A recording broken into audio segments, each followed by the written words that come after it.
요즘 우리 사회의 가장 큰 사회 문제 가운데 하나가 집입니다. 저도 집이 없습니다.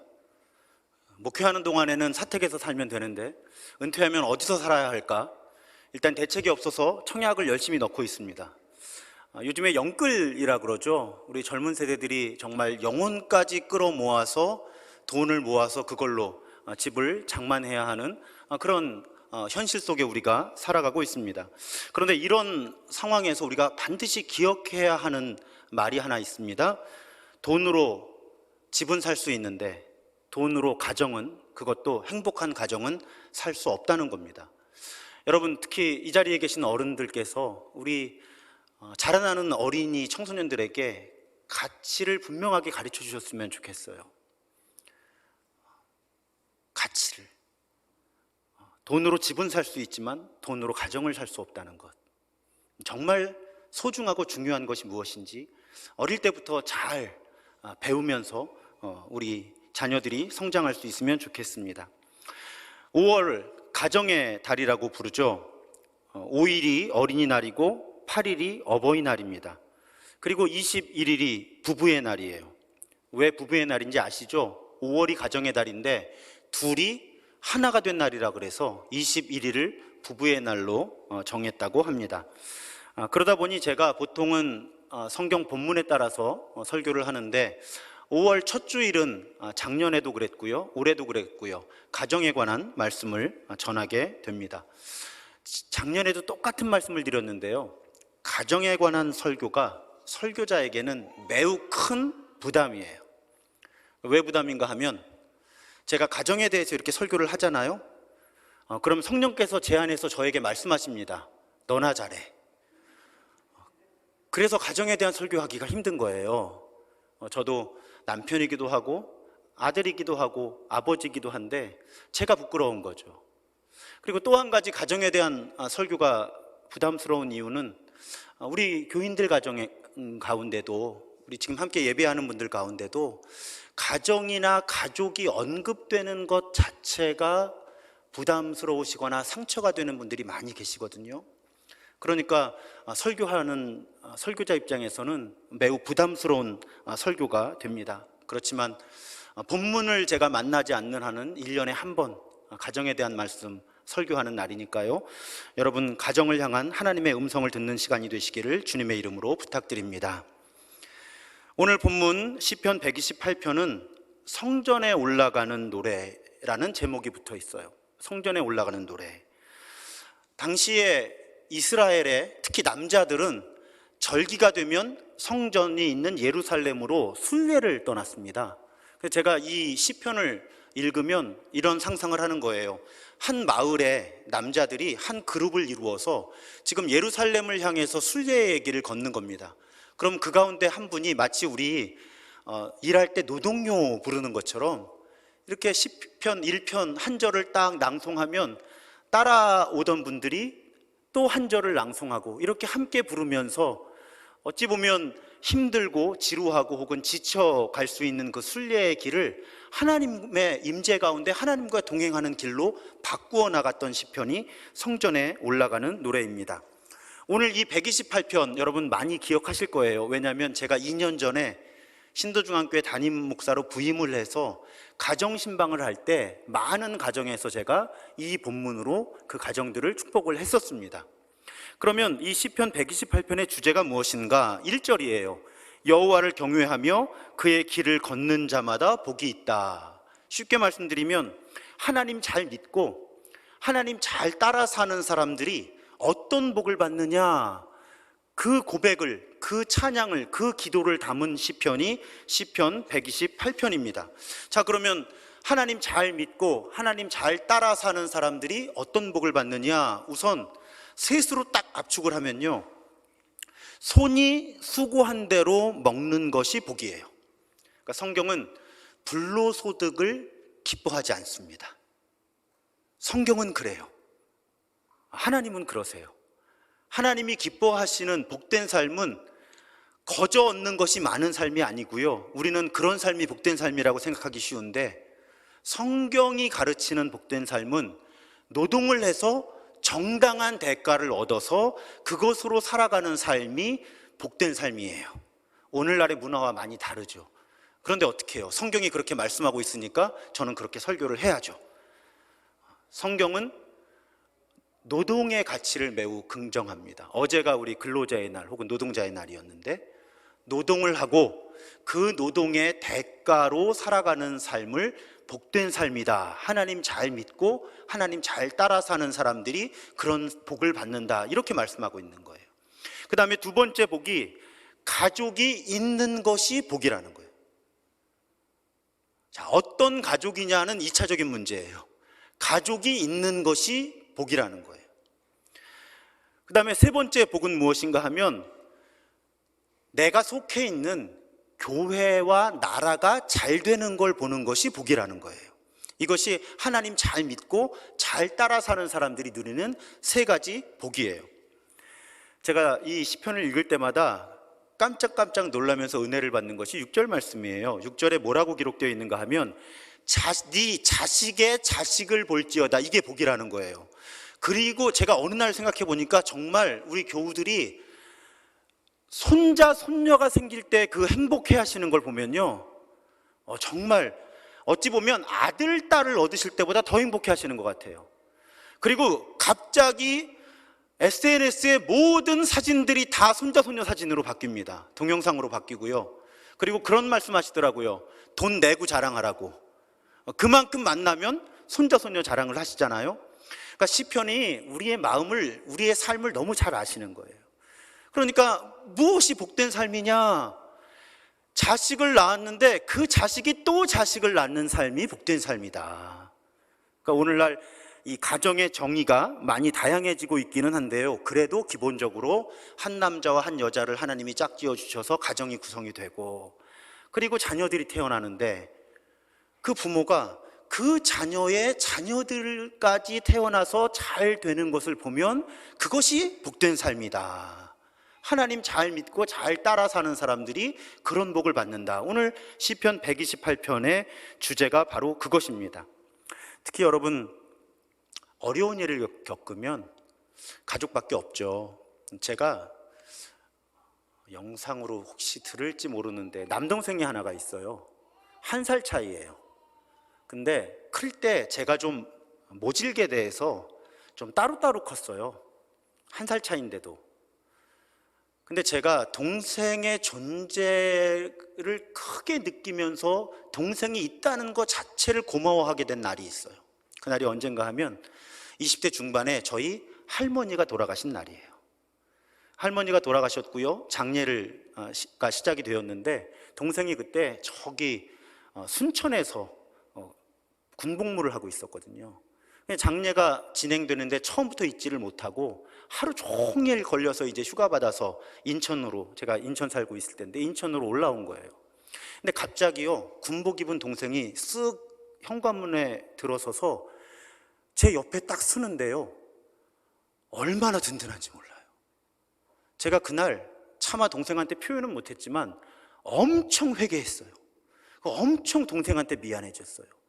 내 동생이 이렇게 나에게 소중한 존재였구나.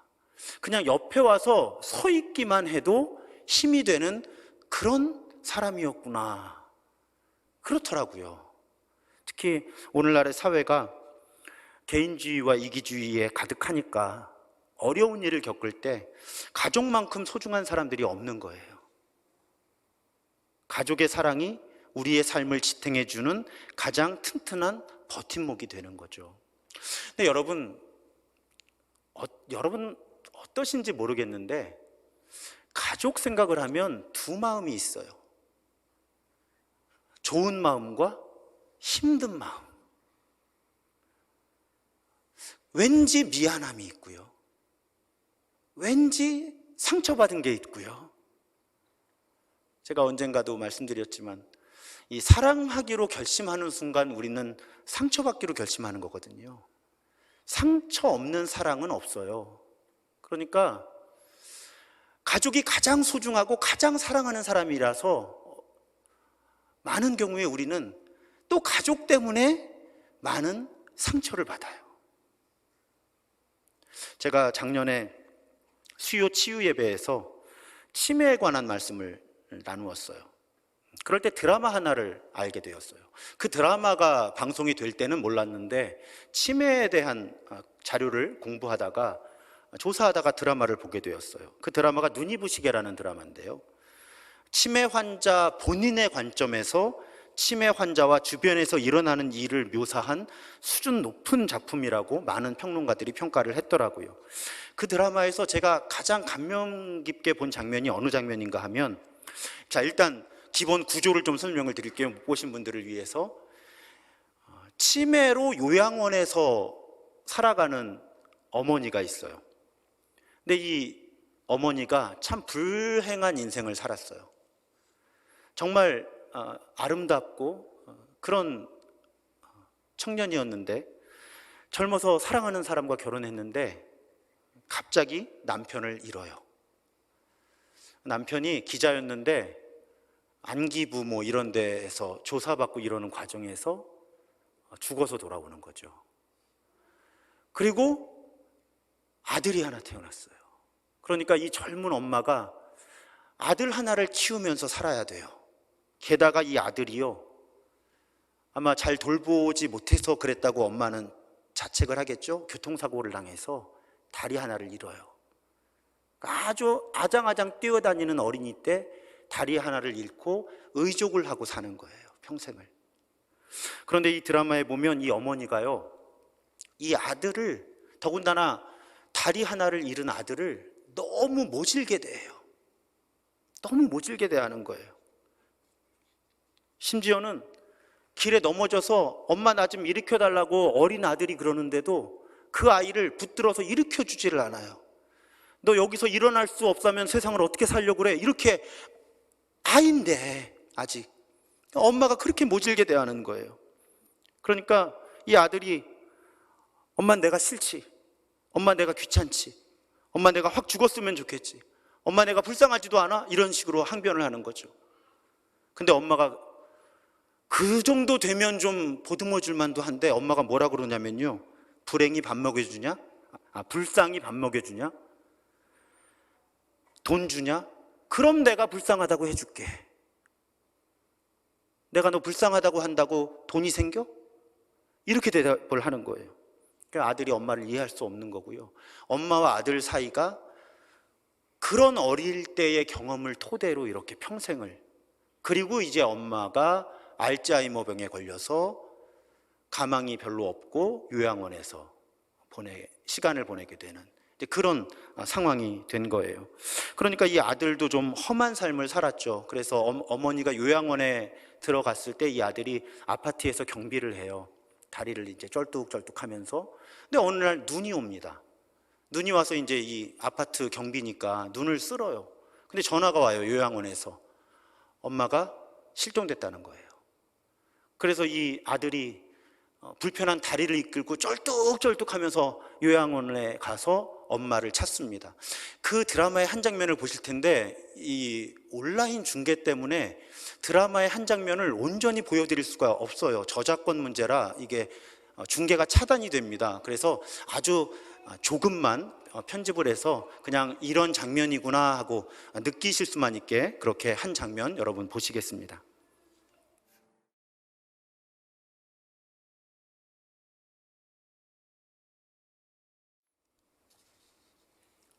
짐작을 하시겠죠, 상황을?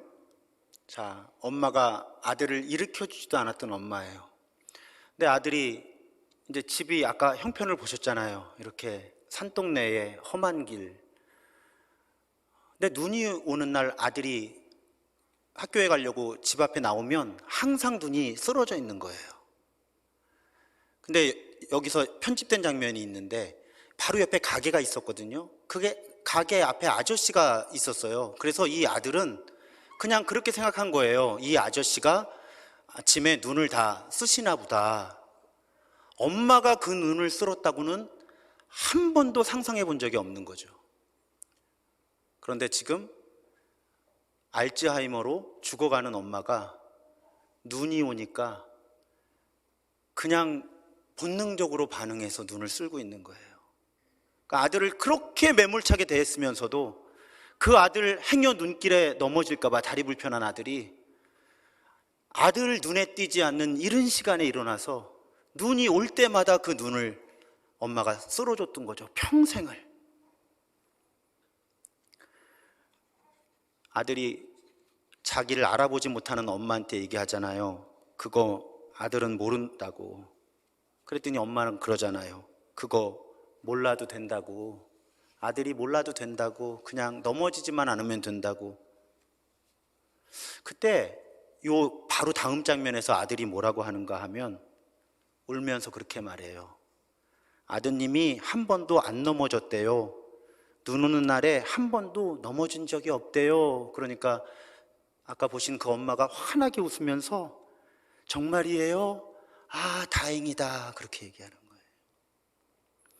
여러분, 어려운 삶의 형편 속에서 어떻게 서로에 대한 사랑을 표현해야 하는지에 서툴렀던 엄마와 아들이 엄마가 알츠하이머에 걸려서 아들도 못 알아보게 됐을 때 비로소 솔직한 마음을 행동과 말로 고백할 수 있게 된 거죠. 저는 이 엄마와 아들의 모습에서 우리 모두의 모습, 적어도 그 단편을 봅니다. 우리 대부분은 가족의 소중함을 알면서도 가족에 대한 마음을 있는 대로 표현하는데 서툰 사람들이잖아요. 여러분은 안 그러셨으면 좋겠어요. 근데 저는 그래요. 마음은 있는데 특히 가족들에 대해서 잘 표현을 못해요. 그래서 아까 그 엄마와 아들, 엄마가 치매에 걸려서 알츠하이머에 걸려서 아들을 알아볼 수 없게 되었을 때 비로소 솔직하게 말과 행동으로 사랑을 교감하는 저 모습에서 저 자신의 모습을 발견하곤 합니다. 여러분, 오늘 설교 제목 고미사, 무엇의 약자인지 아시죠? 고마워, 미안해, 사랑해의 약자예요. 2005년에 정부의 보건복지부가 고미사 운동을 벌였다고 해요. 저도 그 당시에는 몰랐어요. 고미사 운동이 뭐냐면 사랑하는 가족 사이에 고마워, 미안해, 사랑해 이 9자 고백만 잘해도 가족 간에 웬만한 갈등이나 오해가 쌓이지 않고 해결이 된다 해서 이 보건복지부가 고미사 운동을 한 거예요. 그래서 책을 좀 찾아보니까 이 순서만 바꿔서 책들이 여러 권이 나왔더라고요. 고마워, 미안해, 사랑해, 미안해, 고마워, 사랑해, 사랑해, 미안해, 고마워. 이 순서를 바꿔가면서, 그런데 하나같이 소재와 주제들은 가족 간의 사랑과 그 사랑을 표현하는 방식에 대해서. 그래서 어떤 책 보니까 엄마가 미혼모예요. 근데 아기를 키워야 돼요. 이 아이에 대한 마음을 이렇게 수필처럼 어릴 때부터 써나가는 거예요. 고마워, 미안해, 사랑해 이러면서. 그래요. 우리는 모두 가족들에 대한 고마움이 있어요. 그런데 그 고마움을 당연한 것으로 여겨서 제대로 표현하지 못하기도 하고요. 표현하는 방법을 연습하지 못해서 표현하지 못하기도 해요. 그런가 하면 우리 모두는 가족들에 대한 미안함이 있어요. 특히 우리 기독교인들이 더해요. 왜 그런가 하면 우리는 성경을 통해서 하나님이 가족들을 어떻게 대하라고 하셨는지를 알아요. 아는데 못하니까 우리 크리스천들이 더 괴로운 거예요. 자, 남편과 아내가 어떤 존재예요? 서로 돕는 배필이 되라고, 한 몸이 되라고 하나님이 짝지어 주신 관계가 부부예요. 또 성경에서 어떻게 같이 표현해요? 남편과 아내는 예수와 교회가 서로 자신을 내어주면서 사랑하고 복종하는 관계다, 이렇게 성경은 말씀해요. 이걸 우리가 아는데 그렇게 남편들이 아내를 대하기도 어렵고 아내들이 남편을 대하기도 어려운 거예요. 그래서 우리는 아내는 남편에게 미안하고 남편은 아내에게 미안해요. 자, 자녀들은 어때요? 자녀들은 주 안에서 부모를 공경하라, 이것이 약속 있는 첫 계명이다, 이 말씀을 알아요. 그런데 저도 아들이지만 늘 부족해요. 부모님 살아계실 때 효도해야 한다는 거 잘 알고 있지만 그래도 부모님 돌아가신 다음에 후회 많이 할 거라는 거 너무 잘 알고 있지만 근데 그게 그렇게 표현이 잘 안 돼요. 그래서 부모님께 늘 죄송해요. 네, 여러분 그거 아세요? 여기 어린이 청소년들이 같이 있는데 제가 청소년 청년 사역을 한 20년 넘게 했잖아요. 특히 우리나라가요, 어린이 청소년들이 그렇게 부모님들한테 미안해해요. 부모님들이 잘 모르세요, 그걸. 우리 어린이 청소년들이 자기가 좀 더 나은 아들, 딸이 되어드리지 못하는 것에 대해서 부모님한테 미안한 감정을 이렇게 마음속에 깔고 살아요. 근데 그걸 표현할 기회와 방법을 잘 찾지 못해요. 저도 청소년 사역 초기에 그걸 발견하고 놀란 적이 있어요. 아, 이렇구나. 그래서 자녀들은 부모님들한테 늘 미안한 거예요. 그런가 하면 부모님들은 또 입장이 어때요? 저는 세 가지가 지금 다 걸려요. 자, 성경에 뭐라고 했어요? 자녀를 노엽게 하지 말고 오직 주의 교훈과 훈계로 양육하라. 이것이 모든 크리스천 부모들에게 하나님이 주신 자녀 양육의 원칙이에요. 그런데 우리 부모들은 자주, 물론 자식 잘 되라고 하는 거죠. 그렇지만 이런저런 세속의 압박 속에서 자녀의 마음에 상처를 줄 수밖에 없죠. 그리고 주의 교훈과 훈계로 양육해야 됨에도 불구하고 다른 원칙들을 우선순위에 두고 자녀를 양육할 수밖에 없는, 그러면서 늘 엄마 아빠 입장에서 또 자녀에게 미안한, 좀 더 잘해주지 못한 것. 제가 우리 80 넘으신 어르신들 신방하다 보면 많은 분들이 자식들한테 미안하다는 거예요. 내가 형편이 좀 나았으면 더 많이 가르쳤을 텐데, 더 많이 가르쳤으면 우리 애 형편이 좀 나아졌을 텐데, 내가 어머니로서 아버지로서 그걸 못 해준 게 우리 자식들한테 너무 미안하다는 그런 말씀하시는 어르신들 여기 많이 계세요. 그러니까 부모는 또 부모로서 자식들한테 늘 미안한 거예요. 그렇지만 우리 모두는 가족들을 사랑하죠. 아들, 딸들은 엄마 아빠를 사랑하고, 엄마 아빠는 또 서로를 사랑하고, 엄마 아빠는 아들, 딸들을 사랑하고, 비록 그 사랑을 어떻게 표현해야 하는지에 서툴러서 계속 시행착오를 겪으며 상처를 주고 받죠. 그렇지만 사랑해요. 사랑하잖아요. 그래서 여러분, 오늘 이 문장을 기억하셨으면 좋겠어요. 소중한 사람을 지키는 데엔 이 세 마디면 충분합니다. 고마워, 미안해, 사랑해. 소중한 사람, 가족뿐 아니고요, 나에게 소중한 사람을 지켜내려면 이 세 마디를 아끼지 말자는 거예요. 고마워요, 미안해요, 사랑해요. 목사도 그렇거든요. 늘 교인들 보면 고맙고, 더 좋은 목사가 되어주지 못해서 미안하고, 교인들 사랑하고, 다 우리 모두의 마음에 있는 거예요. 소중한 사람일수록 보면 고마운데 미안하고, 사랑하는데 표현하기 어렵고. 사랑하는 여러분, 5월 가정의 달입니다. 이제 우리 하나님 뜻에 따라서 또 그리스도 안에서 성령의 도우심 가운데 서로 고마워, 미안해, 사랑해, 이 세 마디를 자주 고백할 수 있었으면 좋겠습니다.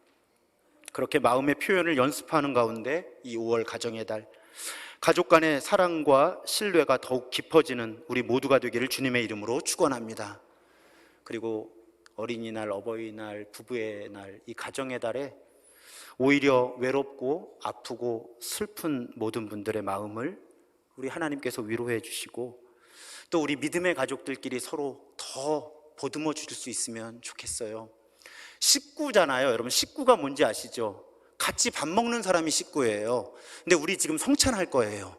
한 상에 모여서 먹고 마시는 거예요. 그러니까 우리는 다 신도중앙교회 식구예요. 그러니까 가정의 달, 특히 이 혈육이 없는 분들, 또 혈육과 헤어진 분들, 우리가 다 식구니까 서로를 더 보듬어주고 챙겨주고 안아주는 그런 5월이 되기를 주님의 이름으로 축복합니다.